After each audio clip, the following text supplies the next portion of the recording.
এবং লাইন্সম্যান, সম্মানিত দুই পক্ষের খেলোয়াড় বৃন্দ, আমরা এখানে এসছি এবং হাজার হাজার দর্শক এসছে একটা ভালো খেলা দেখতে।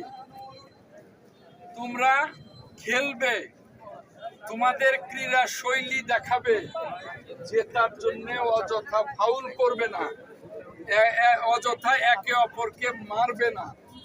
খেলায় হার জিত আছে, কিন্তু ভালো খেলে হেরে গেলেও কিন্তু অভিনন্দন পাওয়া যায়, কথাটা মনে রাখতে হবে। কাজেই আপনারা, আমি মনে করি যে আমরা সকলে খেলা দেখব, তোমরা সুন্দর খেলা খেলবে।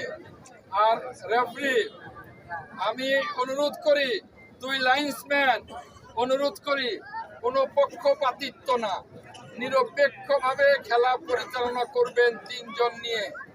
আমরা এখানে হাজার হাজার দর্শক, অতিথিবৃন্দ সকলেই সুন্দর খেলা উপভোগ করতে চাই। কি সুন্দর খেলা পাবো ইনশাল্লাহ, ইনশাল্লাহ, ইনশাল্লাহ।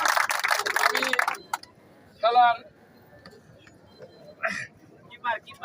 সকলের পক্ষ থেকে এখানে উদ্বোধক শাহজাহান সাজু, এখানে বিএনপির সাবেক সভাপতি খুরশেদ মাস্টার, বিএনপির ভারপ্রাপ্ত সভাপতি নাজিম মাস্টার সহ যে বিএনপির সেক্রেটারি বাসেদ মাস্টার সহ সকল নেতৃবৃন্দের পক্ষ থেকে আমি আজকে খেলা উদ্বোধন ঘোষণা করছি।